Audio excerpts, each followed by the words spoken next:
Good morning, and the committee will come to order. In recent years, digital assets have emerged to become an important part of our global financial system. Today, we will discuss how our tax code can provide a clear framework to ensure American leadership in this innovative industry. But we're not starting from scratch. Over 2 years ago, this committee laid the groundwork for a strong bipartisan foundation when Ranking Member Wyden and I jointly released a public request for information on how Congress should address the tax challenges and opportunities presented by digital assets. The robust input we received from stakeholders showed significant uncertainty exists, and Congress should update our tax code to provide clear and durable rules of the road. Since receiving that input, the market cap of digital assets has continued to rapidly increase, and additional questions have been raised by industry. Many of my colleagues on both sides of the aisle understand these challenges and have put in significant work to develop thoughtful solutions. This summer, Congress passed and the President signed into law the Genius Act, which establishes a first-of-kind framework for payment stablecoins, an important step for the American leadership in financial innovation and economic opportunity. As Congress considers additional steps to further develop the digital asset architecture, the tax treatment of these assets and transactions is a necessary part of that fabric.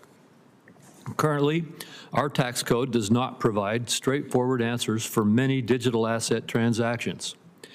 Whether someone is buying a cup of coffee, donating to a charity, investing, lending, mining, or staking. Without clear tax rules, taxpayers are left with many unanswered questions, and individuals, businesses, and our country's finances bear that burden. Lingering tax uncertainty also makes the U.S. a less attractive place to do business and invest and hurts tax compliance. The U.S. must not fall behind in this rapidly growing market. It should be a leader in digital asset development. Recognizing these challenges, the Trump administration has rightly prioritized the examination of the current tax treatment of digital assets. During his first week in office, President Trump issued an executive order recognizing the crucial role the digital asset industry plays in U.S. innovation. In addition, the critical role that it plays in economic development and international leadership. That executive order also established a President's Working Group on Digital Assets Markets, which published a report titled Strengthening American Leadership in Digital Financial Technology. The report includes tax legislative proposals regarding the mark-to-market election, trading safe harbors, securities loans, and the wash sale and constructive sale rules for fungible digital assets. The report also includes tax recommendations dealing with payment stablecoins. These are novel and complex topics, and I thank our witnesses for being here today to help us better understand them. I look forward to learning from you and hearing how Congress can take steps to develop proper rules of the road for digital asset taxation to ensure U.S. leadership in this rapidly evolving industry. As we will hear from our witnesses, the cryptocurrency ecosystem is diverse in its products and functions, and our tax code must appropriately adapt to reflect a more comprehensive and durable approach. I trust the bipartisan foundation that this committee has built will result in solutions that meet that challenge. Senator Wyden. Thank you very much, Mr. Chairman. Mr. Chairman and colleagues, 10 hours into a government shutdown, and Americans are wondering this morning how they're going to afford groceries, pay rent, and even cover the transportation costs they face today. The Republican response to them? Silence. With so many people being hurt by the shutdown, and desperately worried about the hardships to come, I think it is so unfortunate the Republicans are making their warped priorities clear. I'll start with a few facts. The federal government is shut down while Republicans control the House, the Senate, and the White House. Rather than going forward in good faith, the administration is engaged in hostage-taking, threatening people's livelihoods, and just about everything except finding a solution. Republicans don't make any real effort to hold Trump to his promises or to stick up for federal workers. They just rubber stamp whatever chaos the Trump administration inflicts on the country. That's no matter the cost. So millions of Americans now are facing a huge increase in their health care premiums. This is the real world of the suffering we're seeing this morning. The Trump administration and Republicans won't lift a finger to help them. Resolving this shutdown and getting our fiscal house in order really ought to be the top focus now of the Finance Committee. Unfortunately, there hasn't been a single hearing on the $5 trillion tax bill that was passed a few months ago. Biggest bill in history, committee with jurisdiction, not going to discuss it in a bipartisan way. On top of that, the economy is showing real signs of weakness. Jobs are fewer, prices are higher. Millions of Americans are about to get clobbered with those health care costs. Now, I do agree with the concept of working on crypto's treatment under the tax code. It's a worthy subject. I fought back against proposed rules that went too far towards dictating what code-independent developers, not exchanges or brokers, would be forced to write. But in my view, and I say that this morning to my colleagues on all sides, there's a pretty long list of major issues and problems this committee has got to look at first. As for the topic at hand, there are a lot of questions that deserve candid consideration when it comes to crypto and taxes. Right now, there's a severe lack of certainty and clarity on how tax rules apply to crypto. That's bad for just about everybody except the tax cheats. One of the effects of all that uncertainty is a big increase in the tax gap, the taxes that go unpaid every year. Back in the first Trump administration, the IRS Commissioner Charles Rettig sat in this room and testified that the real gap might be double the official estimate because of the shadowy rules around crypto. That would make the tax gap almost $1.4 trillion per year. It goes without saying, if the U.S. actually collected the taxes individuals and corporations owed, that'd go a long way to fixing our fiscal challenges. So there are a lot of other issues to consider. This is a new and rapidly transforming industry. It raises new questions all the time, including how to treat crypto firms that, for all intents and purposes, are basically like sports gambling companies. The Senate needs to handle these issues carefully, take the time to get it right.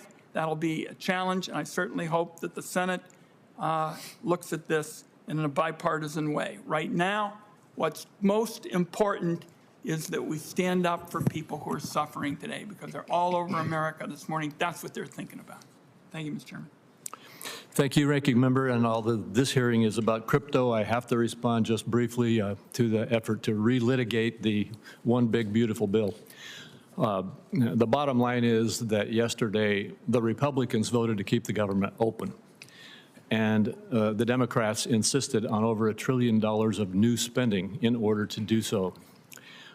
We will continue having that debate, but today we're going to go forward with our witnesses and discuss the issues that we deal with regarding taxation of digital assets. In a moment, our witnesses will share their opening statements. Before doing so, I will provide a short introduction of each witness. Mr. Soman Sato is the Director of Policy at CoinCenter, a leading nonprofit research and advocacy organization focused on cryptocurrency and decentralized technology.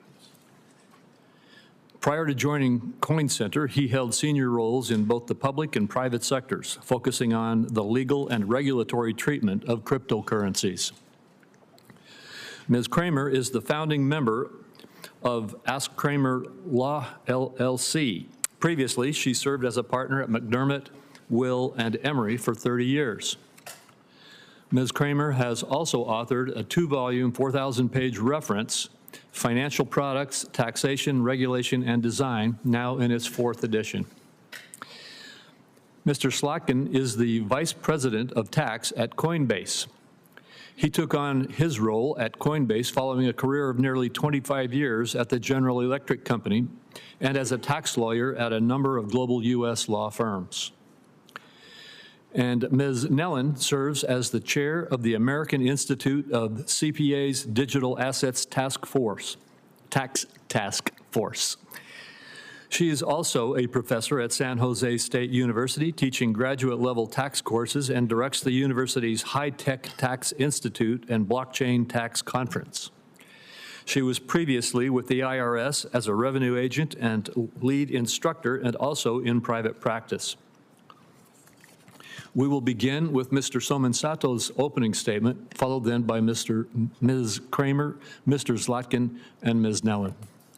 Mr. Somensato. Chairman Crapo, Ranking Member Wyden, members of the committee, thank you for the opportunity to testify today. My name is Jason Somensato, and I am the Director of Policy at Coin Center, an independent nonprofit focused on the public policy issues facing cryptocurrencies. Coin Center is not a trade association. We do not represent any particular company, sector of the ecosystem, or crypto network. Our work is focused on informing policymakers how best to approach this new technology in a way that upholds constitutional principles, safeguards civil liberties, and fosters innovation.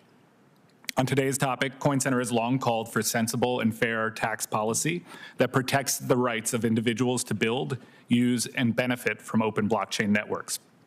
We do not seek special treatment, but rules that align crypto transactions with comparable activities under the law.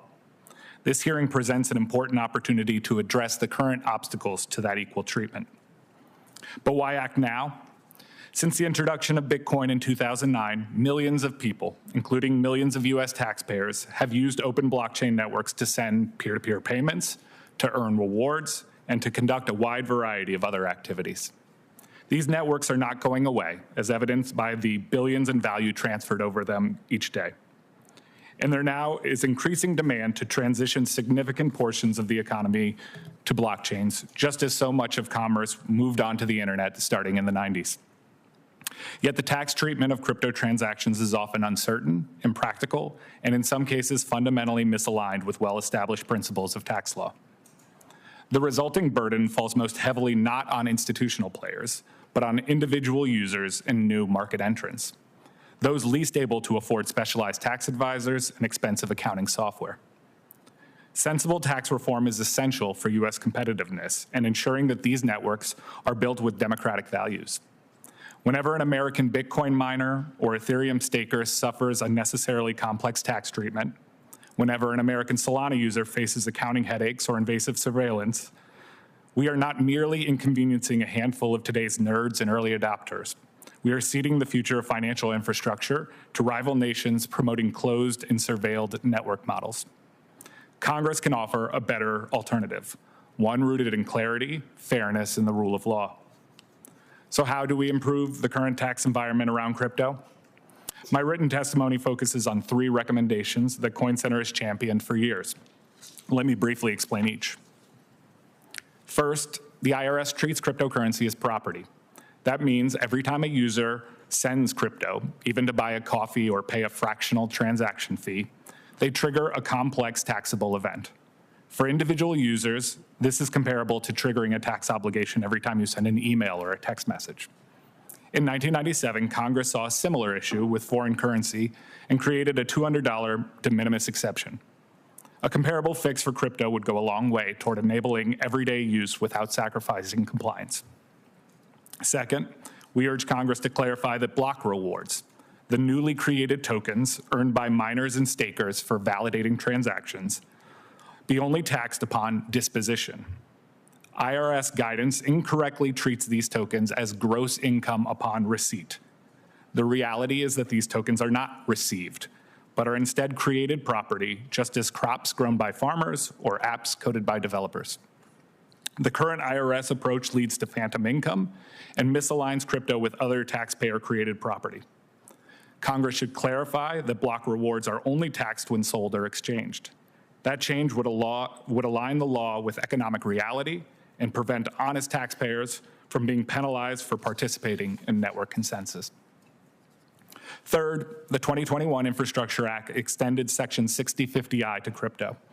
This provision now requires anyone receiving over $10,000 in crypto to collect and report detailed personal information about their counterparty in a peer-to-peer transaction.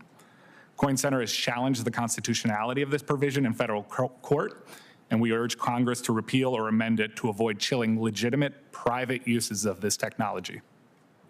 The promise of cryptocurrency lies in its ability to empower individuals and enable open, decentralized innovation. But that promise can't be realized if the tax code places unfair burdens on the very people working to build and use these tools in good faith. Congress has a critical opportunity to modernize the tax code, protect everyday users, and ensure the United States remains a leader in this fundamental technology. Thank you. Ms. Kramer. Okay. Good morning, and thank you for inviting me to join you for this important discussion. By way of background, my law practice relates to financial products and derivatives and trading markets. I wrote the treatise on financial products. I was an adjunct professor at Northwestern Law School for 20 years, and I've conducted workshops for IRS financial product specialists for over 20 years. And it's my privilege to share with you my views. The existing tax framework set out in the Internal Revenue Code is flexible enough to accommodate digital assets, with some clarification and residual gaps filled in by Congress. Yes, digital assets are a new asset class with unique transactions never contemplated before. But this is not the first time that a new asset class is available for trading, nor the first time that the code has been applied to a totally new asset class. In moving forward, we need to keep in mind the precedent we're setting for the next new asset class and the next one after that. As Jason said, the IRS has repeatedly confirmed in pronouncements that digital assets are property, and the tax code determines tax character, timing, and sourcing for property. Tax character, it's either capital or ordinary. Tax timing, it's going to be based on your accounting method and when you have dominion and control, that means the free use of the property. And source, geographic location, where the services are performed or the income is earned. As property, many digital assets also fall into the category of commodities, while a few of them are securities. And although stock and securities is defined in the code, without a code definition of commodities, the IRS has generally deferred to the CFTC as to what constitutes a commodity. We really need a code definition. So let's turn out to mining and staking rewards. The code tells us that gross income is income from whatever source derived. To have gross income, a taxpayer must have an accession to wealth that is clearly realized and over which the taxpayer has complete dominion and control. What does this have to do with miners and stakers who receive rewards for adding blocks to a chain or for validating transactions? Well, under current tax law, their rewards are taxable upon receipt once they have dominion and control. The awards are compensation for services. When a miner or staker adds a block to a blockchain or validates a transaction and subsequently sells those rewards, the second transaction is a separate taxable sale. There have also been questions about applying the mark-to-market rule under Code Section 475 to digital assets. At present, actively traded digital assets are commodities for 475 purposes. But how is actively traded defined and which digital assets meet this definition? Congress needs to provide guidance so taxpayers can properly elect into mark-to-market as either commodity dealers or commodity traders. The scope of actively trading is unclear, and Congress needs to clarify when digital assets are commodities within the current code and what actively traded means. If digital assets are a new category, then it should be made elective for both traders and dealers to provide tax parity between digital assets and all of the other commodities. Let's finally consider the appropriateness of a de minimis exception. Precedent for a de minimis exception is available for personal use foreign currency transactions. The rationale given for granting the foreign currency exemption does not apply to digital assets because people don't need to pay for a cup of coffee with crypto, while tourists abroad have to buy things in the local currency. A de minimis exception won't solve the record-keeping and reporting obligations because taxpayers still need to keep track of all of their transactions in order to demonstrate their compliance. And if Congress decides to provide a de minimis exception, it would be providing a tax subsidy to encourage crypto investments. So the bottom line is that Congress needs to provide taxpayers with guidance as to the taxation of digital assets. Clarifications needed in key areas and gaps need to be filled. But Congress has the Internal Revenue Code to build off of, and it's a great framework to work off of.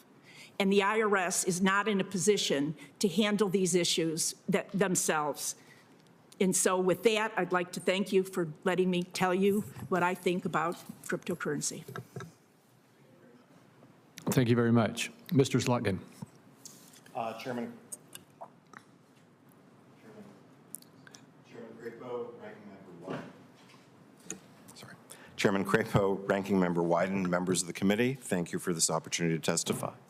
My name is Lauren Slotkin. I'm the Vice President of Tax at Coinbase, America's largest digital asset exchange. The digital asset market is no longer small or experimental. It's a $4 trillion, that's with a T, global economy, one that Americans use every day, whether to instantly send money across borders, to secure global financial networks, or to store value.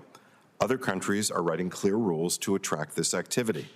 But here in America, our tax code still treats digital assets as generic property, as if nothing had changed in over a decade. That gap creates confusion, discourages investment, and risks driving jobs and capital offshore. The guiding principle is simple: parity with traditional finance. The same tax rules should apply to the same economic activity, whether it involves commodities, stocks, or tokens on a blockchain. Right now, that parity does not exist. The lack of tailored rules has real consequences. One is inconsistent outcomes. Take staking, earning rewards for securing a network. Two people can do exactly the same thing, one through a US-based service, the other through a service overseas. Today, the first may be told that their rewards are subject to withholding taxes, while the second may not. Taxpayers should not get different answers to the same question just because they clicked on a different website. Another friction is capital formation. Imagine a person that wants to lend digital assets and improve market liquidity. If they were lending stocks or bonds, that transaction would be tax-free under well-established rules. But with digital assets, this could be treated as a sale. The result? The deal is more expensive, or it doesn't happen at all. A loan is not a sale, and our tax code should reflect that. And then there's personal privacy. Picture an ordinary American using a stablecoin to buy a cup of coffee. Under today's rules, that small purchase must be tracked and reported on a tax form. Requiring taxpayers to monitor and document such routine payments is intrusive and inconsistent with any reasonable expectation of financial privacy. The Genius Act regulates that there is no gain or loss for the stablecoin. It's a payment tool pegged to the dollar. The tax laws need to mirror that approach. Very simply, Americans should not need a tax accountant to buy a cup of coffee. The U.S. is losing ground. Other jurisdictions have already written clear tax rules for digital assets. That means a business may choose to locate abroad instead of here. Along with the business go jobs, capital, and tax revenue, all because our rules aren't clear. These are not hypothetical problems. They're happening now, and they undermine our ability to compete globally. That's why my written testimony highlights 10 priorities for reform. Broker reporting that excludes stablecoins and de minimis transactions. Extending tax-free treatment to digital asset loans. Clarifying source rules for staking rewards. Creating a safe harbor for digital asset lending. Trading. Ensuring retirement funds and pensions are not penalized for staking. Modernizing grantor trust and partnership rules for exchange-traded funds. Establishing a mark-to-market election for dealers and traders in digital assets. And applying wash sale rules to digital assets as part of a crypto tax package, because parity means no special loopholes. Many of these reforms can be advanced today through regulatory tools, notices, revenue rulings, private letter rulings, and regulations. We're encouraged by the strong signals for the administration, including their announcement just yesterday that they are prepared to act, and we thank them for their leadership. But legislation is the most durable, and it's time for Congress to act. And looking forward, blockchain itself can be part of the solution, tools that make reporting more accurate, less costly, and protective of taxpayer privacy. Let me stress again, these proposals are not about special treatment. They're about parity with traditional finance. The fact that our industry supports wash sale parity is proof that we're serious about integrity, compliance, and fairness.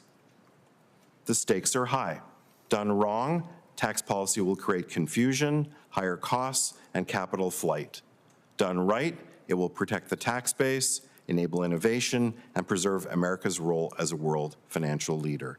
Senators, crypto is here for good, $4 trillion strong, and now is the time to bring our tax rules up to speed. Thank you, and I look forward to your questions. Thank you. Ms. Nellen. Good morning, Chairman Crapo, Ranking Member Wyden, and members of the committee. My name is Annette Nellen. I'm chair of the AICPA Digital Asset Tax Task Force and a professor and director of San Jose State University's Graduate Tax Program. On behalf of the AICPA, I'm pleased to have the opportunity to testify on the taxation of digital assets. Despite the growing importance of digital assets and the increasing number of taxpayers using them, there is still a lot of uncertainty and a lack of clarity when it comes to many digital asset tax issues. Since the initial guidance from the IRS in 2014, the number and types of digital assets and their uses has grown and continues to do so. Digital assets include not only Bitcoin, that was an initial focus of guidance, but also numerous cryptocurrencies, stablecoins, tokenized assets, wrap tokens, and non-fungible tokens or NFTs. This has further complicated the taxation of digital assets because some closely resemble securities, some resemble commodities, and others don't resemble either. Therefore, carefully defined terms will be critical in any extension of existing tax provisions to digital assets. For example, we recommend that mark-to-market accounting be extended to dealers and traders of digital assets under the Section 475 framework. The intent of mark-to-market accounting was to simplify tax compliance for assets with a value that can be readily determined, such as securities. There are many digital assets with values that are readily determined and actively traded on multiple digital asset exchanges. To extend mark-to-market accounting to dealers and traders of digital assets, Congress needs to know which digital assets would be eligible for such treatment and then specify the types of activities that would make a taxpayer a dealer in digital assets. For example, narrowly defining actively traded fungible digital assets as those traded on one or more domestic digital asset exchanges would treat digital assets similar to certain securities and commodities. This narrowly defined subset of actively traded digital assets could also be used for other code sections applicable to securities and commodities. Importantly, this standalone definition would circumvent the need to determine whether a specific digital asset is a commodity, security, or other type of asset. For example, Congress could leverage this definition when considering a safe harbor under Section 864 for digital assets. The legislative history of Section 864 indicates that Congress believed it would encourage foreign investment in the U.S. and would keep trading activity in the U.S. This intent would seem to apply to other investment assets, including digital assets. Another tax issue that needs to be resolved via legislation is application of the qualified appraisal exception for charitable contributions of certain digital assets. This exception assumes that certain types of assets have reliable and publicly available values. Therefore, they should not require the expense of hiring a qualified appraiser to determine the value of donated property. Publicly traded securities are among the few types of property available for this exception. Now, because not all digital assets are actively traded on digital asset exchanges, the appraisal exception should not be extended to all digital assets. An overly broad extension may lead to overvaluation of digital assets with speculative values. The qualified appraisal exception should be limited to actively traded fungible digital assets. This aligns with the intention and the benefits offered under the current exception for publicly traded securities, which is to make the charitable contribution process simpler and less costly, and where any possible abuse is unlikely. These three issues do not reflect all digital asset tax issues that can create uncertainty for taxpayers and tax professionals. Some issues are more complex than others, and some have valid arguments on each side. And for some issues, a legislative rule is needed for consistency or to address areas where more than one possible tax interpretation exists. We have addressed additional tax issues in our written testimony. Ultimately, we seek guidance that provides clarity and certainty of the tax consequences and reporting obligations arising from digital asset transactions will improve the tax system, not cause people to avoid transactions that otherwise make financial sense, and lead to consistent application of tax rules among all taxpayers. The tax system benefits from clear laws, everyone plays by the same rules, and can meet their compliance obligations with confidence. In addition, tax administration is more efficient. This is what we are requesting when it comes to taxation of digital assets. Thank you for the opportunity to testify. I'm happy to answer any questions you may have. Thank you very much. And again, I want to thank all of our witnesses for your testimony. Your testimony, as well as your oral testimony, as well as your written testimony, shows just how complex this issue is and how critical it is that we get your expertise in getting it done right. I have just I have a lot of questions, but I'll just go into a couple of them. And first, Ms. Kramer, is for you. If I understood your testimony correctly, you said that you have some concerns about a de minimis rule, I'm not quite sure whether your concern was whether to have a de minimis provision or whether that we needed to get it exactly right. Could you explain what you were saying there? In my written testimony, I did go to in my written testimony, I did go to some length about it. The problem with a de minimis exception is that it is a way that there can be abuse and people can take advantage of it. That's really what the concern is. And so talking about setting a maximum number, having an income level maybe, having a maximum number of dollar amounts, whatever. And so if there is going to be a de minimis exception provided for digital assets, then it needs to be crafted in a way that is probably more specific than the current exception that we have for foreign currency. All right, thank you very much. And Mr. Soto, you mentioned de minimis also. Do you agree with Ms. Kramer? Our position is that a de minimis exception would make sense for this asset class. Ms. Kramer had mentioned in her opening statement the kind of difference with currencies where you're required to pay in a foreign country with that foreign currency. I'm not sure that's the policy justification that underlies a foreign currency exemption. To me, these assets, if you go back to the Bitcoin white paper, the concept here is to create a publicly available form of digital cash and to allow individual users to actually take advantage of what blockchains allow for, which is this peer-to-peer value transfer. You need to have a situation where the tax burden doesn't make it completely impossible to conduct transactions in that manner. And so I think there are ways to craft a de minimis exemption that would cover concerns about abuse.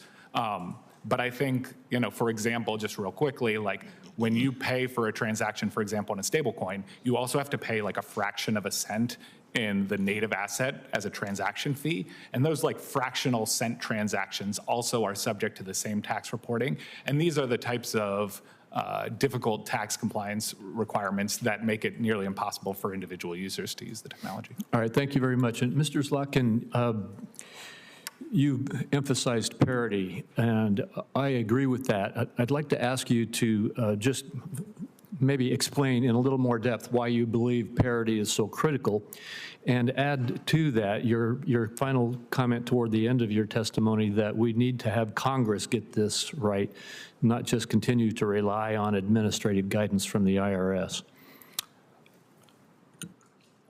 I've been a strong spokesman of financial parity because I think that this is a relatively new asset class. We shouldn't be distinguished or otherwise penalized compared to financial services. Is this on? Now it is. Just pull the mic a little closer. Sorry. Maybe that'll help.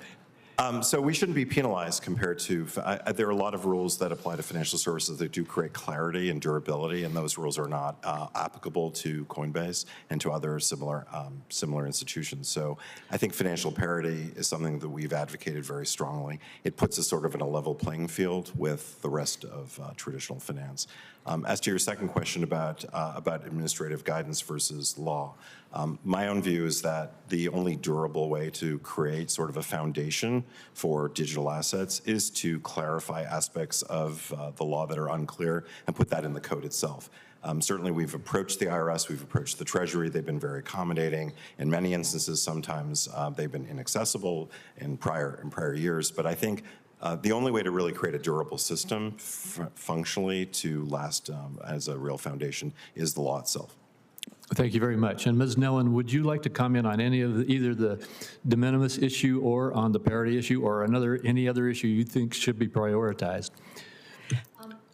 Yeah, just to note, on the issue of the parity, when you've got rules like for mark-to-market lending, where you're referencing securities or commodities, without any specific rule where the digital assets fall, it can then fall upon a tax practitioner, often a non-lawyer, to figure out, might this digital asset fall into one of those categories? To avoid that, and also you end up with inconsistency as to the interpretation, if there was a category of digital assets that actively traded on a exchange would be added to those provisions, then we would have the definitive answer of, yes, I can identify this digital asset falls into that category. Then it does have consistency with securities, commodities, and certain digital assets.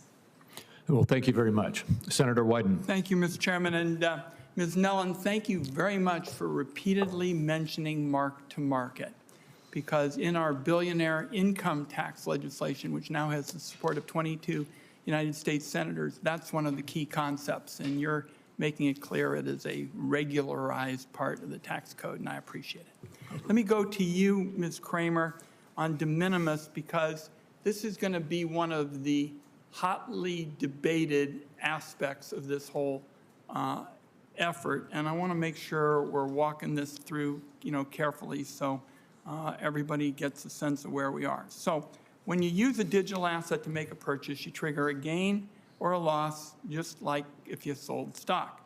Congress creates the de minimis rule for foreign currency so that taxpayers aren't burdened with tracking gain on personal transactions in local currency abroad. Now, this is where it gets, I think, into the debate. It's been suggested that there be a similar exclusion for digital asset transactions subject to an annual cap.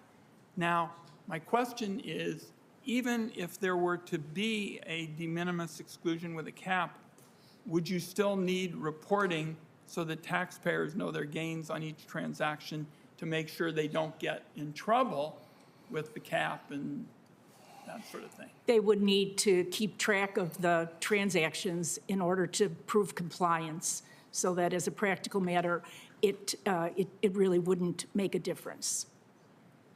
We're going to ask you some more questions about that in writing, because it strikes me that even if you go forward de minimis with a cap, there are going to be some other aspects to this issue. Let me ask you about mining and staking. If a business issues unrestricted stock for services, is that ordinary income on receipt? For unrestricted stock? Yeah. It's income upon receipt. Okay. How would this work if miners and stakers received unrestricted digital assets for validation, say, validation services?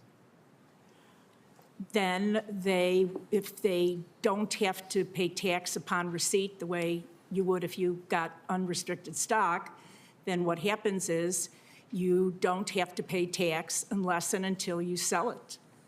And you could donate it, you could bequeath it to your heirs. There's all sorts of ways that you would not pay tax on it if it wasn't taxed initially. All right. Thank you, Mr. Chairman. Thank you very much. And Senator. Well, first of all, thank you, Mr. Chairman. And I completely agree that this is a hearing about a novel and complex issue. listening to testimony, looking at the written testimony, it also strikes me as this is an issue that really should be completely nonpartisan. Not that there won't be some controversies as we start talking about the details of de minimis. I literally have a couple hours worth of questions here, and I'd love to assemble a group like this and probably a broader group to just go through. But first of all, as we approach this, I would like to, kind of like the medical profession, first do no harm. I'll just quick ask you, is there a particular thing that would do harm that you've been hearing? Just quick down the list. I don't want you to spend a whole lot of time on this. Is there something that we really ought to avoid? We'll start with you. Yeah, I would say the current tax treatment of staking and mining rewards is what's doing harm, and that's one of the main things that needs to be corrected. But it's happening right now. Yes. Yeah, but I'm saying if we would write something that would do harm. I mean, but basically all of you are in agreement, we've got to provide legislation to define these things, to provide clarity. So again, I think the opportunity here is, okay, what are those things that need to be defined? And I know a number of you got very specific suggestions here. I would want to find what does everybody agree on, isolate that, get those definitions in a piece of legislation, then we start haggling over the disagreements. But again, I first want to say, what would we do to really create harm? Ms. Kramer.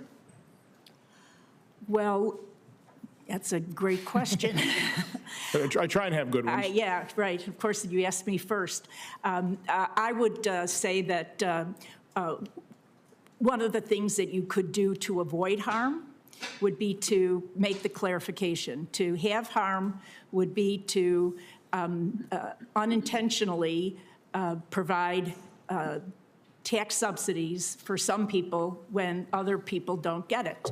And so that's really the harm question. And so you have, the job you have is to work on making sure that if you're doing it intentionally. So, Mr. Zlatkin, you provided, I think 10 recommendations. By the way, were you able to see each other's testimony before you came here today? No. Okay, I would suggest you read it, and then the question I'd like to ask for the record is, what, out of all the testimony, what do you all agree on, and where's the disagreement? But Mr. Zlatkin, do you have anything in particular that you think would do harm if we would put something in legislation? Thank you, Senator. I think that my theme is that there's a lot of potential for over-reporting. We spend a lot of time on that, even in this discussion about de minimis and with stablecoins itself. There's an enormous potential. This is a democratized form of financial asset class where people can use things in ways that weren't done before. And there's a tremendous potential here for over-reporting and burdening the system. That's burdening the system for taxpayers, and it's burdening the system for the IRS. So let's take reporting today, and if you enhance this by over-reporting, by not including a de minimis rule, you're going to have billions of transactions that taxpayers are going to have to report, keep track of. I don't think most taxpayers are prepared for that result. It'll probably hinder the growth of the industry. It will also when you talk about reporting, again, I want to always keep things as simple as possible. The whole blockchain is based on pretty complex computers, which we have now, so hopefully we could be able to use something like that. Ms. Nellen, representing the AICPA, I would ask you, same question in terms of, is there something that we would do that actually create harm, but also who else, we need all the stakeholders at the table here as you discuss, again, find out what are areas of agreement, what needs definition, how should you properly define it, and start working on the areas of disagreement. So I'd also ask you, who's not represented here? What stakeholders aren't here? But first of all, is there something that we would do that actually do harm? The only thing I could think of that might do harm if there was some term added that wasn't clear enough, so it then caused people to not act or interpret it incorrectly. So making sure terms are well defined with the types of transactions that are going on today. So far as stakeholders, I think the folks that are involved, or taxpayers involved, range all over the board. It could be individuals with small investments that are doing all kinds of things, trying to stake, have no idea about record keeping, have no idea about tax consequences. You've got folks with more income engaged in these transactions. You've got large companies engaged in various transactions. And perhaps, what rule works for one might not be appropriate for another one. Because I think today there is a lot of confusion among a lot of individuals who everywhere from, I thought I didn't have to pay tax until I cashed out at some point, to I don't know how to keep records. And obviously, that doesn't excuse them not paying their taxes, but they need some kind of workable guidance, awareness of tools. In fact, actually, I think even enacting legislation is another wake-up call to folks. Hey, you need to be paying attention to what you're doing has tax consequences, and figure them out and deal with them. So Mr. Chairman, again, I really appreciate you holding this hearing. I hope we can move forward in a very thoughtful way. Let's not do any harm. We've got to get this right. This is incredibly important. And I hope that people contact the committee. They've certainly offered to contact my office. If you're a stakeholder in this, contact us. Let's work through all these issues. Let's find those areas of agreement, and let's be very thoughtful. And again, Senator Wyden, I don't think there's any reason for any partisanship in this whatsoever. And there may be some complex issues that need to work through. There'll be different opinions on that, but God, I just think this is a perfect opportunity to do something really important in a completely nonpartisan way. So again, I applaud the committee for doing this. Thank you. Agreed. Senator Daines. Mr. Chairman, thank you. It's a great topic today. Pleased for the witnesses that are here. Look, our country has played such an important role in advancement of digital asset industry. However, the uncertainty our digital asset industry now faces risks chilling innovation here at home and displacing U.S. leadership in cryptocurrency abroad. This is a global race, and whoever goes the fastest is going to win.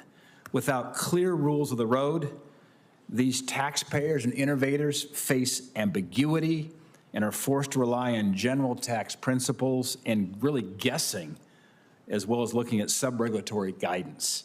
If we don't get our tax code right, we will lose our lead in this space. We're going to push jobs and money overseas, and we're going to stall growth in this very important industry. When I fought for permanency in the One Big Beautiful Bill, American leadership was one of the main motivators, removing the uncertainty of Washington, D.C. We won that battle a few months ago, and I'm going to ensure we win on this battle as well. More than 50 million Americans are invested in cryptocurrency. And as this number grows, the more important it becomes to deliver certainty and stability to the American people. And given the progress my colleagues in this Congress have made this year with passage of the Genius Act and the ongoing development of digital asset market structure legislation, this committee needs to do our part to address the tax side of the ledger. And that's why I've started working on a framework that will provide much-needed clarity to protect American jobs, revenue, and competition. Mr. Zlatkin, what are the risks to U.S. leadership in the digital asset space if we don't provide tax clarity? Thank you, Senator. There are a number of rules today or lack of clarity that shifts investment outside the United States. I'll give you two examples. One is we don't have clear rules on sourcing. Sourcing is determinative as to whether withholding tax apply to investors. Investors outside the United States don't know whether the source rules for staking or for digital asset lending are treated as foreign and domestic. I think we should implement a rule that we've recommended, which is that if you're a foreign person, it should be sourced according to foreign, and therefore you're not subject to withholding tax. Again, that lack of clarity shifts investments. People just don't do it. If you have a choice, you'll invest outside the United States. And where would that investment go if this lack of staking clarity? Where's it going? It goes, thank you, Senator. It goes to validators outside, for staking, validators outside the United States. For lending, it would go to counterparties that are non-American. Another example is asset management. We have the strongest asset management framework and system. New York is legendary for that. We've developed rules that encourage foreign investment into the United States. I think we made reference, my colleagues made a reference to that as well. We do not have a clear rule about the treatment of, we know securities and commodities are eligible for this exemption, so that if you use a U.S. asset manager, you're not subject to U.S. tax, but that's not true for digital assets. So I would strongly encourage this committee to consider consider legislation that would expand that to include digital assets, so that it's made clear that digital asset trading, lending through a U.S. asset manager is exempt from U.S. tax, similar to other asset classes. Thank you. The SEC recently issued guidance allowing for exchange-traded products, ETPs, to stake the crypto they hold. This follows other regulatory efforts this year by the SEC to increase access to crypto for everyday investors through cryptocurrency ETPs. These regulatory developments will result in more American taxpayers holding investments in ETPs, which I commend. As popularity around crypto ETP products grows, so too does the imperative of providing clarity, certainty to U.S. taxpayers by ensuring our tax code accommodates this unique and innovative feature offered by crypto-focused products. For example, staking is a feature that underlies much of the value proposition for investing in proof-of-stake crypto and is an important incentive for investors. However, the current rules and limitations for grantor trusts do not contemplate novel concepts, such as the staking of digital assets, leaving many taxpayers relying solely on advice from well-meaning accountants as to whether these tax structures are viable investment vehicles in the first place. As a follow-up to you, Mr. Slatkin, given your expertise in digital assets, can you explain why it's important that any comprehensive crypto tax package that will cement U.S. leadership and innovation in digital assets provides certainty and clarity around the use of structures like grantor trusts for crypto ETPs? Thank you again, Senator. Totally endorse clarifying that. This is actually should be a relatively simple fix.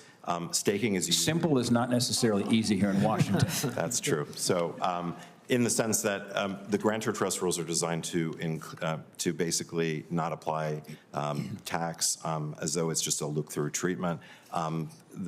Staking itself presents unique aspects of validation that are automated, that most people think are sort of robotic and effectively easy to accomplish. If grantor trusts are not allowed to stake, then ETFs and ETPs will not have certainty for their investors that they can stake through these platforms. They'll be shifted elsewhere outside the United States, where these rules are actually pretty clear, where similar types of arrangements in Canada, for example, are made available. I think it's relatively clear that staking itself is sufficiently automated that grantor trust should be inclusive of these types of arrangements. I'm out of time here. There's lots of more questions, but thank you, Mr. Chairman. Thank you. Thank you, Senator Hassan. Thank you, Chair Crapo and Ranking Member Wyden, and thank you to our witnesses for joining us today. Before I get into my questions, I do want to take a moment to address the federal government shutdown. While the topic of today's hearing is certainly important and I have questions for you, Congress should be focused right now on working together to find a bipartisan path to reopen the federal government, restore critical services for people, prevent health insurance premiums from doubling, and keep millions of people from losing their coverage and the care that goes with it. And so while I look forward to hearing more from our witnesses, I once again urge my colleagues to come together on a bipartisan basis for the American people. Now to my questions. Ms. Nellen, I voted for the Genius Act earlier this year in order to provide clear rules for the stablecoin industry that promote innovation and address national security issues. Looking ahead to other cryptocurrency issues, we need to continue to balance supporting the innovative U.S. industry with putting in place strong national security protections. For example, cryptocurrency raises important questions for our tax system. Cryptocurrency activities don't always fit neatly into existing law. This creates real uncertainty for taxpayers who are trying to follow the rules and for the IRS as it works to investigate criminal activity. So, Ms. Nellen, given the technical complexity of cryptocurrency and other digital assets, how can Congress and the IRS establish tax rules that both provide clarity to the U.S. industry and bolster the ability of law enforcement to go after criminals who use cryptocurrency for illicit activities? Thank you for the question, Senator. There's two parts to that. So far as the compliance aspect, the IRS has provided a lot of guidance back in 2014 just by saying under the tax slots property, because then we have a whole set of rules on property. Right. Though there are some unique things that happen with digital assets, a hard fork, an airdrop, staking, mining, that aren't really neatly fitting into existing guides there. I think the recent guidance that came along with the broker reporting, where they clarified how we treat amount realized, how we treat basis. That's added clarity, and everybody can follow that and be consistent. So I think so far as calculating gains and losses on most transactions, the rules are fairly clear. When we get into other issues where you're trying to figure out, for example, a mark-to-market rule where it applies to securities and commodities, there's some people think, oh, all these things are securities, they fall under there. Well, that's not true, and it makes quite a burden to figure out if they do fall under there. You also run into inconsistency on that. Another one, I think, where it would be very helpful, there are people that donate, and companies donating the very valuable Bitcoin. I mean, Bitcoin's gone up tremendously in value, and people think, I'll donate it, but they need to get a qualified appraisal if it's worth more than $5,000, and that's puzzling, and some people overlook that. And then, which means that they didn't actually get the donation deduction because they didn't follow the rules, which is really unfortunate. Right. To change the rule, make it very clear from Congress doing that, that just like publicly traded securities are a readily valued asset, I think if we could put in crypto that is listed on an exchange, that would really aid in the donation of those items without getting a qualified appraisal or even knowing if it truly is a qualified appraisal. There's a lot of rules on what makes something a qualified appraisal. That is very helpful, and that actually gets to my second question. And in addition to wanting you to answer that question, Ms. Kramer, I was also going to ask you how the qualified appraiser requirement for cryptocurrency donations hold back the U.S. digital assets industry and nonprofits who accept cryptocurrency. So do you have more to add? Well, the only thing that I would add to it is just to underline what was said, which is that it's a rule that doesn't need to be in place with respect to publicly traded products, and to treat publicly traded cryptocurrency as if it's a unique piece of artwork is really incorrect and unnecessary at this point. All right, I appreciate that. Ms. Nellen, one more question about reporting requirements, which are one of the tools we have to track and prevent money laundering, to also make sure that we prevent sanctions evasion and other criminal activity. For decades, we've required businesses to report when they receive more than $10,000 in cash because large, untraceable transactions can raise red flags for criminal activities.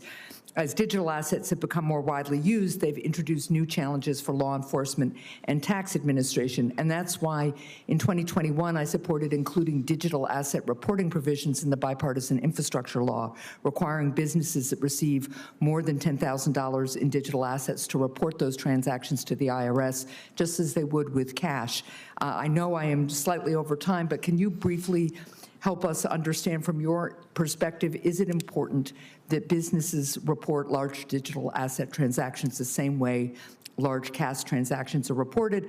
And should Congress take steps to clarify that FinCEN should also receive the same information on digital asset transactions?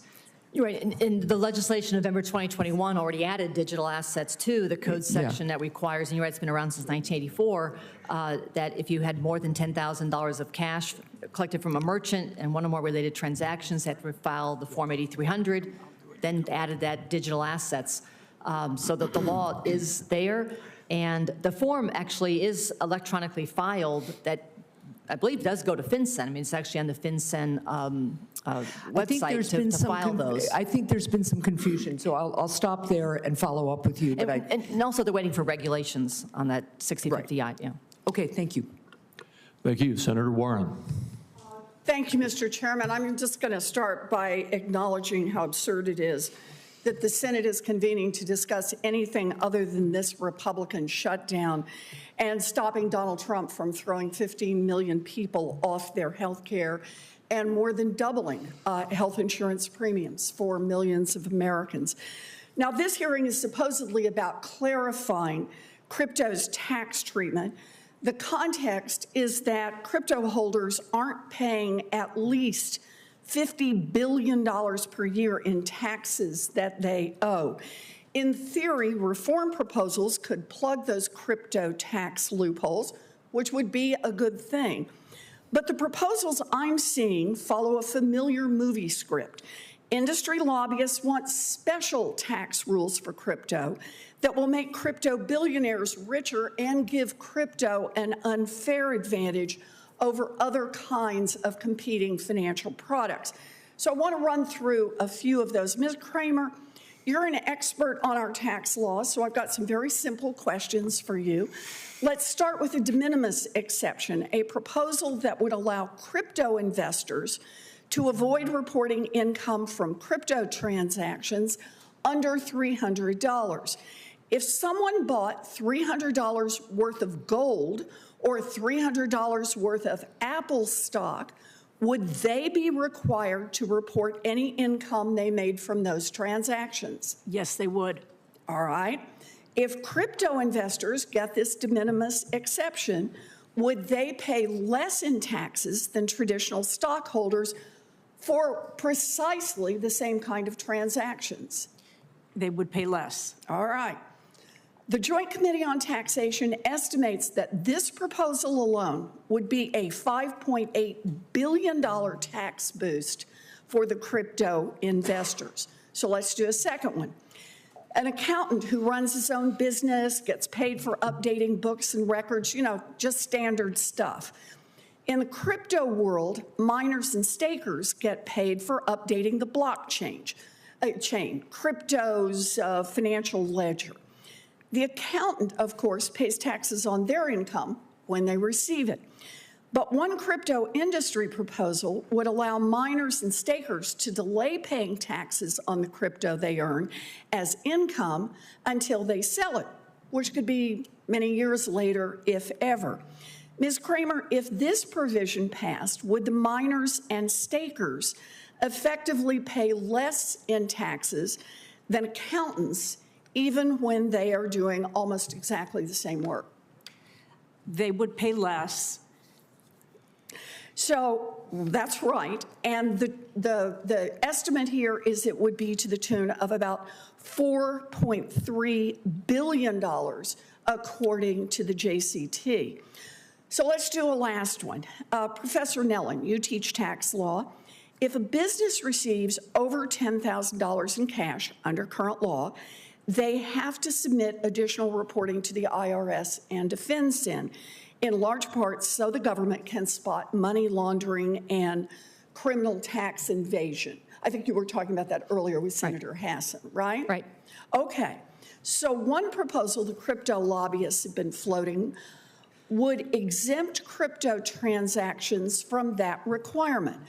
Would that proposal make it more or less difficult for law enforcement to counter crypto money laundering and tax evasion?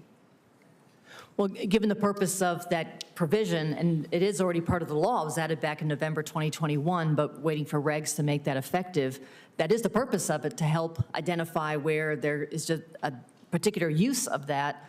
Some differences, though, between cash and crypto is, on a cash transaction, the customer is most likely right in front of you. That would not be the case, but I understand that crypto has put out its reasons why it wants an exception. All I'm trying to get at each time is the crypto lobbyists are crawling all over Capitol Hill. And what are they looking for?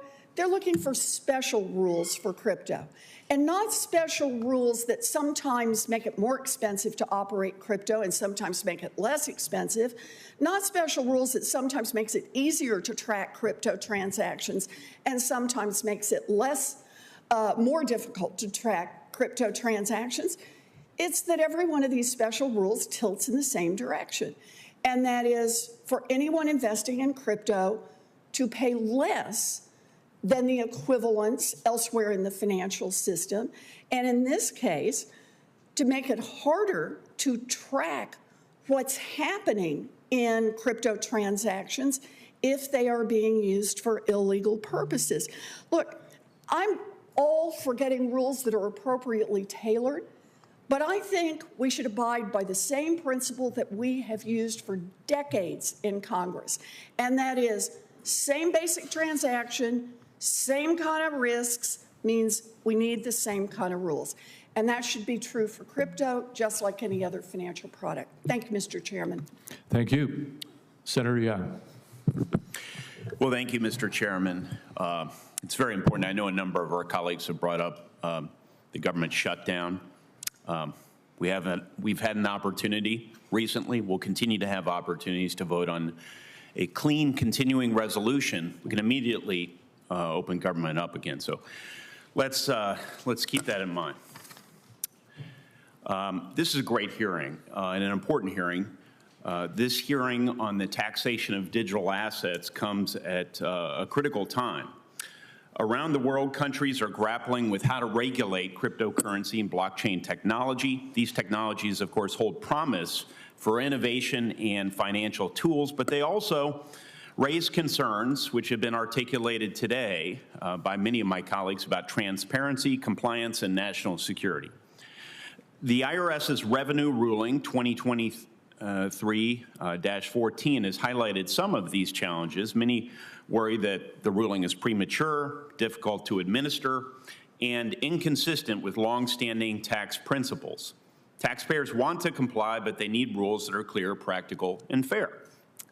The President's Digital Asset Working Group report published in July has suggested that staking rewards should be taxed based on when there's a realization event, that is when those assets are sold or exchanged, not at the moment they're created.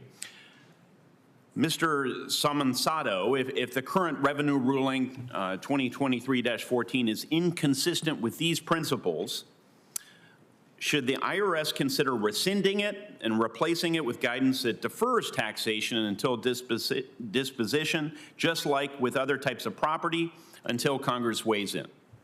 Yes, we've called for that at Coin Center for several years since the guidance has been issued. Thank you. Mr. Zlatkin, how does leaving revenue ruling 2023-14 in place affect the U.S.'s ability to attract innovation and capital in this space?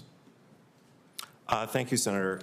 So this is one of those examples where I think Ms. Warren is incorrect. I think that minors, people who self-create property, this ruling actually addressed this issue about whether tax should occur upon receipt or whether it should occur, as with other forms of inventory and self-created property, whether it should be when you dispose of it and monetize in the form of cash. There's an argument to be made, certainly, I think, and people have tried to make this argument, and have been unable to do so. The IRS has disagreed that should be upon when you monetize the investment. You should be taxed when you monetize it, not when you create the property. So I think rescinding it is extremely important. It will attract more mining activity into the United States. We discourage that by taxing parties only when they receive the mining rewards themselves or when they stake through validators within the United States. Thank you, sir. Ms. Kramer, from a tax practitioner perspective, what could the consequences potentially be, positive or negative, if the IRS were to rescind the revenue ruling in the near term while Congress considers a more comprehensive framework? Well, it would be different from what the interpretation of dominion and control is, where you have access to it. And the difference is, the issue is, as Mr. Slatkin said, that is it self-created property or is it income that you've earned for performing a service? And so that's really what the issue is here. And self-created property is very often something that you livestock, or you bake a cake or whatever. And the issue is the creation of the adding the block or the getting the reward going to be treated as a service, providing a service? And that's really what the issue is.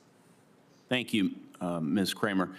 Mr. Samansato, my time will soon expire here, but I know that this hearing is intended in part for us to begin to find a path forward that will help us integrate digital assets into our tax code in a way that provides certainty while encouraging innovation.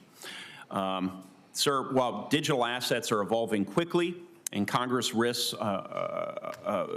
being a step behind, from your perspective, what principles would you emphasize should guide us if we want to design tax rules that remain relevant and workable even as technology continues to advance?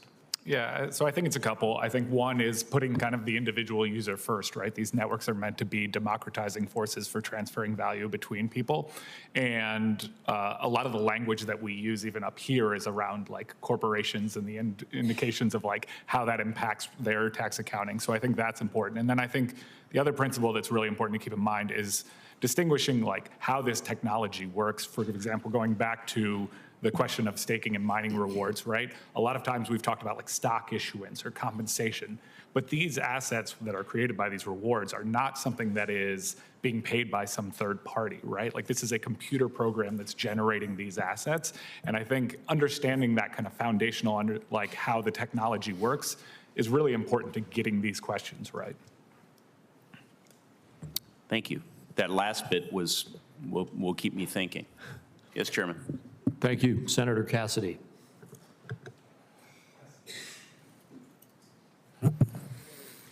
Mr. Somosato and Mr. Zlakin, I've been struck that people's medical data is commonly used by people who make billions, trillions of dollars, but their data doesn't contribute anything to their own financial welfare. Now, there is that indirect benefit of medical advance, but there's nothing like, my gosh, I had the one gene that was a cure for Alzheimer's, and somebody's going to do really well on it, and I get zilch. Now, we've seen litigation on this in the past, and now I think there's informed consent that your data can be used. But I think it would incentivize Americans and it would share the wealth if you could actually have a distributed ledger in which the monetary value of my contribution would accrue to me with financial advantage. Does that make sense, or am I speaking too kind of like highfalutin? No, it makes sense. Yeah. So how do you do that practically? How could you make it so that if Senator Crapo's lab test and clinical data were used to, or 23andMe, which has been monetized, but not accruing to the benefit of the person who's contributing the genetic material? How do we set up that system where it would accrue to my advantage as well? Not entirely, but somewhat. Any thoughts on that? I mean, I think as an initial matter, I would say it's an incredibly complex problem, but it's the type that developers in this. Now, why would it be complex if we say, okay, everybody's data is going to be tagged with a wallet, and we're going to track it as to who is using it, and whenever it is used, there'd be some, system. For example, there might be 10% of all shares of a certain product, which will be distributed among those who contribute clinical data, that sort of thing. So I think probably like one topic that comes to mind is you're putting people's health data on a blockchain, which is generally publicly available information. Now, you wouldn't have to put their data on blockchain. You just put the wallet on blockchain. The data can be held in a repository that would be restricted access. But if access, bing, you add something to the wallet of the person whose data was accessed. Correct? No, these are the exact types of like questions that I think some of the developers who are working on ideas like this are wrestling with, right? How do you then trust the repository that is issuing these tokens to like then transact in this? There's a lot of technologies around zero knowledge proofs that come into play. We like recently wrote a paper at Coin Center about dealing with digital identity on the blockchain and how like this can work from a technical perspective, but also some of the policy changes. Now, will this be entirely worked out by the market or by private industry, or does it need enabling legislation? I'd have to get back to you on that one. Like, I think specifically, like, again, digital identity is more of a proxy for maybe where you're thinking is one where we think there needs to be some policy movement to help create the environment. I would think it's probably similar. So let me check. Does anybody else have a comment on this? Mr. Zlakin? Thank you, Senator. I think you should come and work for Coinbase because I think you're full of brimming with ideas. Can I say that a little bit? You should come and work with us at Coinbase on new technologies and adapting the blockchain. I would say this. I think your comment is really based on the promise of DLT, decentralized ledgers. We share that promise here at Coinbase. So I think we endorse that as well. And I think we can use that in the tax system as well. So there are blockchain. We have a tax system that is based on paper, on fax machines, that is the 20th century. And we could collect and validate and ensure through smart wallets, through attestation tokens, the use of blockchain for a much more efficient tax system. And it very much is in line with some of the things you just described. We should be innovative. We should be thinking this is what America's about. So totally endorse that. Did you have a comment? Well, you're describing, I think, something similar to like a ASCAP royalty, where every time, radio station plays a song, they have to pay a royalty, but the blockchain could help in tracking some of that so payments go to the right person, plus protecting their private information. Yeah, so now what I'm a little bit concerned about is that you're suggesting that this might be the promise that implies difficult to realize at this point in time. And yet, would it really be, or is it just a question of working it through to where we actually could democratize the financial benefit of medical advances to the people who are actually contributing the clinical information? Does that make sense? I mean, and this you may say, I don't know, you got to think about it, but it does seem like you put a bunch of smart people and you try and trace it out as a, do it for one person, then you scale it. Am I being too optimistic or not? Well, I think a lot of people aren't thinking about the value of their information, and we give a lot of information away all the time that perhaps has value to it. We have a whole group at Coinbase called Base that works on initiatives that tries to effectively allow people to monetize their self-created property and things that you just described. So I'm out of time, but if my staff is available 24/7, 365, and so if you all have thoughts as to how to do this, I'd appreciate this because I think this would actually, they say in our society currently you can make a killing, but you can't make a living. We need to make it so that everybody is enjoying the benefit of the data which they're contributing for others to make a killing. That's my thought. Thank you. I yield. Thank you, Senator Smith. Thank you, Mr. Chair, and welcome to our panelists. I'd like to follow up on a line of questions that Senator Warren was working on, and I'll come to you, Ms. Kramer. So as Senator Warren noted, miners and stakeholders get paid for updating the blockchain. This involves validating transactions to ensure, for example, that a coin can't be spent twice at the same time. So it seems to me that it's reasonable to say that miners and stakers are performing an essential service. It seems like without them, the blockchain could quickly lose all integrity. They're performing an essential service. So my question is this: our tax system generally imposes a tax when someone provides a valuable service in return for compensation, regardless of whether they are, regardless of how they're paid. They pay taxes on that compensation. Am I correct about that? Yes, you are. And the hotspot issue here is as to whether the staking and the stakers and the miners are performing a service, which is what it appears to be. They're following a protocol from the platform and, from the blockchain platform. And so they're following instructions, basically, in order to perform a service. Right. That's the way it seems to me, too, that they're performing a service, you get compensated for performing the service, and regardless of whether that compensation is in a dollar or a Bitcoin or whatever it is, that you pay taxes just like you. I mean, that's what accountants, that's how you get paid for the service that you provide. So let me just, in fairness, I think it's important as we're talking about this to understand, I understand that the crypto industry isn't asking for a tax exemption, but as Senator Warren was pointing out, there is a delay in when you pay your taxes under this sort of potential scenario. And of course, there's a benefit to deferral of your taxes. Could you just talk a bit about that and what that looks like? Well, if you don't have to pay tax today, then you have an advantage because you're basically getting a tax subsidy. Right. You delay, and then you get a benefit as a result of that delay. That's right. correct. That's the way I see it too. I also want to get at this. I think there's a bit of a misconception about this idea that sort of anybody can mine or stake cryptocurrency. I remember when this was just getting off the ground a few years ago, and there was like the image of the kid in their basement with a computer doing mining. But in reality today, both mining and staking are highly competitive. Is that right? And they require often big chunks of capital in order to do this. Am I right about that? That's true, although small participants are able to participate through partnerships or joint ventures or through Coinbase.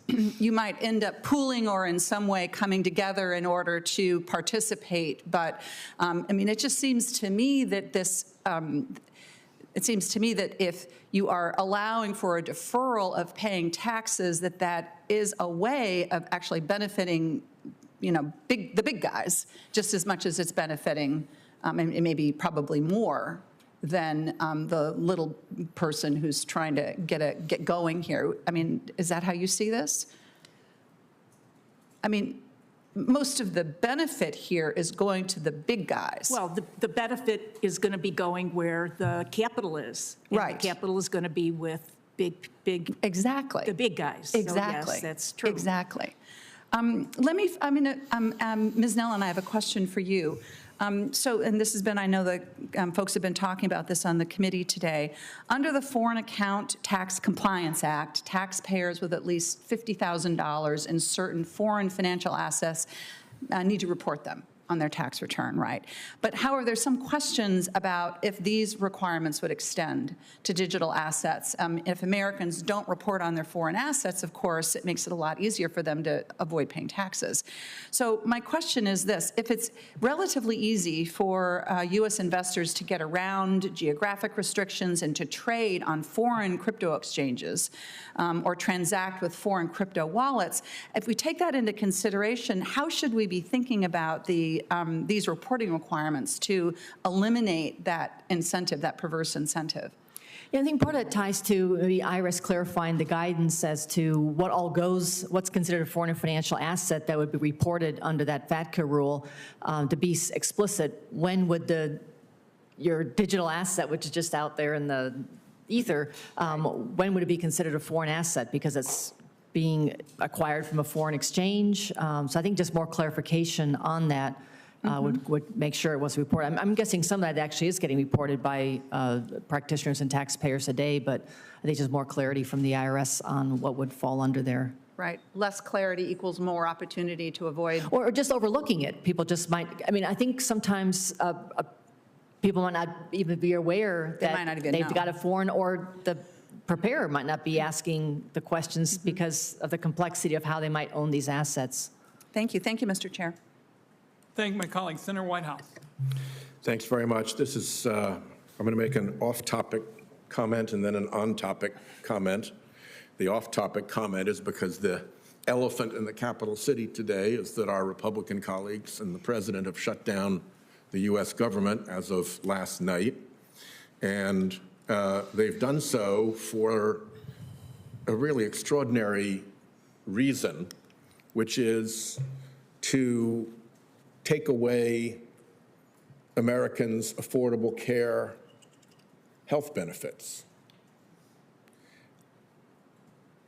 The Affordable Care Health benefits don't just land in Democrat states, they land in Republican states. Polling shows that Republicans want, real live voting Republicans want, the Affordable Care benefits to be extended. So all we're asking is that Republicans do something that they should be doing anyway because it's the right thing to do and because it will benefit their own constituents and because their own constituents actually want it. That shouldn't be a hell of an ask. But it's an ask that is apparently so awful to Republicans that they'll shut down the government instead of sitting down and talking with us about solving that problem. This is a very significant cost problem for my state. I know it's not the focus of this hearing, but this is the first hearing we've had since Republicans put us into shutdown, and I can't not discuss that elephant in the room.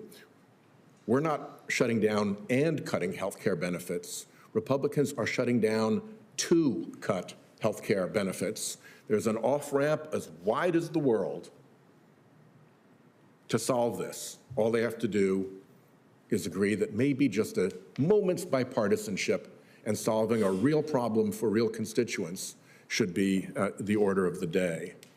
The other cost issue that I want to raise that is relevant to these proceedings, and I hope folks out there from crypto, AI, and data center world are listening, is the cost problem of electric bills. We could solve a lot of the problems that AI, crypto, and big data centers are causing if this industry, which is going to make billions and billions of dollars, I feel like Carl Sagan there, billions and billions of dollars, would simply do the responsible thing and bring its own clean energy to the grid with it. That ought not to be asking too much. The choice not to do that and to simply dump this added demand onto the grid has a very predictable effect. When you add all that demand to a fixed supply, what happens? Prices go up. That's supply and demand, the elementary theory of market economics. So all of these new facilities are going to be driving electric utility bills up for regular customers. And I hope the industry will think about, I mean, I get that you've got this huge political runway with the Trump administration, and you can basically go raiding and pirating through the political world right now. But at some point, you know, you only get one chance to make a first impression. And if your first impression to the world is, we're not going to take care of our own energy supply, instead we're going to drop into your grid and make all of your electric rates go up by a ton because we're not willing to be responsible, you're going to have to live with that for the rest of this industry's life. And then it's not just added demand for fixed supply. This administration is trying to damage electric supply by taking out the clean energy sources that provided 95% of the new additions to the grid last year. For an industry that needs more electrons to sit quietly on its hands while an administration that it virtually controls on everything having to do with crypto and AI destroys the clean energy sources that can provide those electrons, I don't get it. That makes no sense. But it makes that supply-demand price increase to regular Americans way, way worse. Because now you're not just adding huge new demand onto the grid, you're also pinching off the real supply that's waiting and that is out there. And the last point I'll make, if you'll forgive me for one more minute, is that we are verging on having very serious climate-related economic catastrophes. I'm not going to go into all the details of it, but look no further than the Florida home insurance market. Look no further than the warnings about what happens when the insurance markets collapse, mortgages are not available, property values collapse, and you have a 2008-style meltdown because we aren't taking climate change seriously, but the insurance industry has to, and banks have to, and that's where this leads. So when this gets ugly, which it will, and this industry has shown up and not been responsible about bringing its own clean energy to the grid, and instead is loading up not only on electric prices for everybody else around them, but also requiring more polluting units to be brought back online to meet their demand, worsening the climate situation, there's going to be a reckoning. And I just urge whoever is listening, who is making decisions and policy and plans for this industry, think about what you're doing to regular consumers of electricity nearby. Think about why you would want to not help the clean energy industry provide you the electrons you need, and think why you would want to drive us backwards on the perilous climate path we're on, because that's what you're doing right now. Thank you. I thank my colleague, and I want to associate myself with your important remarks as well. Senator Blackburn. Thank you, Mr. Chairman. And I would say to our panel, of course, you have no saying at all over what Senator Whitehouse just bored you with. And I appreciate that you all are here to talk about digital assets and how we're going to examine the taxation of digital assets. And I think that during the Biden administration, what we saw was government weaponization against cryptocurrencies with things like Operation Choke Point 2.0. And we had regulators that didn't understand cryptocurrencies, and they were unfavorable to them because they didn't have any control over them. So what I would like to hear from you all is what you think are the most important priorities to include in crypto tax law so that we continue to lead in crypto investments and innovation. If you want to very briefly give me a statement and then submit in writing what that priority would be, that is fine with me. But we'll just start right here and go straight down. Yeah, so thank you, Senator. My written testimony lays out the 3 areas that we're most focused on at Coin Center. I'll just briefly touch on one, which is addressing how staking and mining rewards are taxed. We've talked about it today at the hearing a good amount, but I think that recognition of exactly how the technology works and that the fact that this is property that's being created by these stakers and miners is a really important issue to kind of democratizing these networks in the way that they were intended to be. Okay. Ms. Kramer? Well, I would think that one of the key priorities has not been really talked about yet, except in the context of source, which is that we want to make the United States a magnet for foreign investment. Yeah. We have to be much clearer as to what our rules are, so that they can understand whether they're subject to tax or not. And that discourages investment when you don't know. Yeah. Mr. Lampkin? Thank you, Senator. We outlined 10 points that we thought, and I spoke about that in my remarks and also in my written testimony. I think what we're really focused on is just rules of the road itself. So I think we don't have that right now. And that is what leads to gamesmanship. Senator Lummis and I are trying to get there with it. Yeah, no, I appreciate that very much. So, there are a variety of different aspects of that sourcing rules, parity with financial services and digital asset lending, asset management, encouraging investment in the U.S., clarifying staking, grantor trust for ETFs. Again, every time we invent something new or do something different, it creates more pressure on the system, and we just do not have rules of the road to do that. So, well, and the grantor trust are an issue in the, Ms. Nellen? So far as the concept of a digitally, digital assets posted on exchange, there are various places, mark-to-market, lending, qualified appraisals, where rules are needed actually in the tax law to make that clear. Quickly coming back to the staking activity here, I think a lot of it does depend on who is actually doing the staking. Is this a small investor? Is it a big company?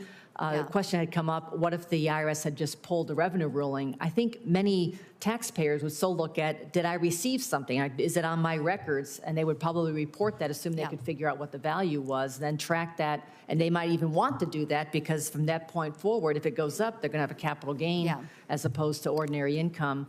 And also there's some differences in how it's categorized on the staking. Is it creating an asset? Is it instead receiving something that has a bearing on expenses you incurred in that? If you're creating the asset, it goes into the basis. If you're in an investment activity and you have the expense, it is not going to be deductible to and we individual want those taxpayer. here. We don't want them offshore. And yes, we need to work toward that. Mr. Samonsato, am I pronouncing your name right? Yeah. Okay, wanted to be sure about that. Nashville in Tennessee is really a very friendly crypto state and a friendly crypto city. There's a Bitcoin park that is in Nashville. And what we have seen is that many of our small businesses now will accept a cryptocurrency as payment. The problem we're running into is, should that cup of coffee be a taxable event?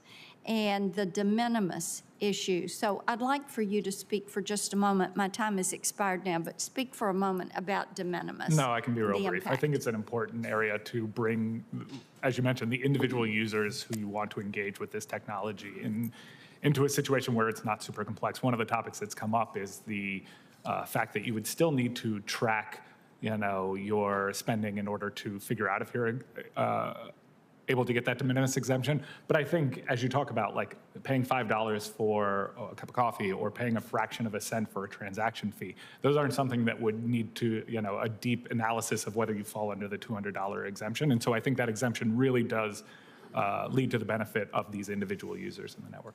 Thank you. Thank you. Thank you, Mr. Chairman. Thank you, Senator Blackman. We have now concluded the first round. Senator Wyden has another question that he would like to ask, and then we will wrap up, and I'll thank you all at that time. Thank you very much, Mr. Chairman. We haven't gotten into the question of the tax gap associated with this topic, and according to the IRS, the tax gap is nearly $700 billion per year, and that these provisions don't even include taxes on digital assets because the IRS doesn't have visibility into that sector. And I think you all were here when I mentioned Chuck Reddick's comments on the tax gap already. And if the digital asset rules are unclear, it seems to me taxpayers are going to resolve ambiguities in their favor if there is confusion about this. So let's just go down the row, and I would be interested in your assessment of whether I'm correct that that's what taxpayers would do, and would clarifying the rules raise revenue, and try to get each of you, our experts on this subject, get your thoughts on revenue, because I think this is a big part of the debate, and Chuck Reddick certainly lit things up earlier, and now we've got to get down to the nuts and bolts of where we go from here. Why don't we just start on the left and go down to the right? Yeah, so thank you, Senator. I definitely think that clarifying these areas that we've talked about today is going to lead to a revenue raise, right? This is an incredibly complex topic, as we've talked about, and in a lot of cases, again, you're talking about individual users of these networks that need the guidance to be able to figure out what their tax liability is. Otherwise, they're kind of guessing at this. So. Major amounts of revenue? That I don't have a good sense. I'd have to. Okay. I'm waiting for somebody who's going to define the numbers too. Ms. Kramer. Well, starting with the estimate and the numbers, I have no clue as to what the gap might be, but nobody has a clue, primarily because the data is not available. And we don't really have a tracking of the cryptocurrency numbers the way that we do have tracking of all the other financial markets. So that's something that we could benefit from if there was more official tracking. As to, and now I forgot the last part. No, I think I wanted to get your sense of whether it sounded right in terms of taxpayers resolving ambiguities in their favor. And then if you agree with that, what it would mean to clarify the rules. Well, if any of you want to make additional news today, you can lay out some potential numbers. Obviously, if you don't have a rule that you have to follow, then you're going to interpret it in your favor. That's just the way it's done. Thank you, Senator. I totally endorse what you said, that gamesmanship is encouraged by inadequate rules and by lack of clarification, and that's why we're here today. I think we need legal changes to help clarify that. That's an important building block for a compliant tax system. At Coinbase, we pride ourselves really on encouraging our taxpayers to comply with the laws. We have an entire module and help center to try and encourage people to do that. We've endorsed the broker reporting rules. We're building an entire framework with that will report transactions. I would just encourage, though, that each member in the Senate consider administrability in the course of doing that, because this is one asset class that is so democratized that we are talking about billions of transactions. And so what I would encourage the Senate to consider is administrability for over-reporting, for low-value reporting, and even what we call the de minimis transaction. So if you require taxpayers to report 1/4 cent of gain or loss, I just don't know that they're really chasing where the revenue really is. You should be chasing bigger transactions. Again, if you're requiring that stablecoins, all stablecoin transactions will be reported, you're going to be deluged with billions of zero-value reporting, which to me doesn't encourage the administrability of the system, encourage fairness, and it really doesn't create a system that actually works. It will creak under disrepair. The IRS is unprepared. I think the IRS is probably unprepared today to endure or to absorb the amount of information that Coinbase alone will be providing. We're going to be testing that in a little while. So again, let's create a fair system. Let's create rules for the road. We've outlined 10 points where we think we can encourage this industry to grow within the United States. So let's do that. Let's prevent brinkmanship and gamesmanship. But when we create that system, let's also create an administrable system that works. Ms. Nellen. Yeah. No idea what the tax gap figure could be, but certainly there's legitimate activity, and just like with cash, there's other things that people might be doing intentionally. Certainly, I think clear rules and anything that can be done to help get more information out, whether from the IRS to explain how all these transactions work, where they have tax obligations. They've got a lot of information out, but a lot of it's not like unique to crypto. It might just be, well, go see this publication on property in general, which might not always help answer the question. So I guess any resources that can help in getting more tax education out there would be good. And again, as noted earlier, I think actually just getting a legislation passed will draw attention to, oh, I need to understand better my tax considerations here. But I think good reminders to folks that if you had sale or exchange transactions, whether or not it shows up on a 1099 DA, you still have reporting obligations. I think we can learn from existing areas where people are not aware. For example, a lot of people don't know that it's income even if you don't get a 1099 or a W-2, and that just grows with more kinds of transactions that don't get reported. And there are going to be a lot of transactions that don't fall into the current reporting for centralized exchanges. So people are really going to need to know, you need to keep your records, understand tax consequences, and get those reported. Then so far as people engaged in, if there's going to be bad actors, they're going to be bad actors probably with cash or with digital assets, and just ways to have enforcement funded to help address some of that. Thank you, Mr. Chairman. You want to make any further statements? All right, thank you very much, and that does wrap up the questioning. Once again, I want to thank our witnesses for not only appearing before us today and the information you were able to provide us in response to questions, but your written testimony. It is and will be extremely helpful to us. As is evidenced this morning, there's a strong bipartisan foundation on the taxation of digital assets, and I look forward to continuing my work with my colleagues on both sides of the aisle to ensure that our tax code provides a clear framework for American leadership in this innovative industry.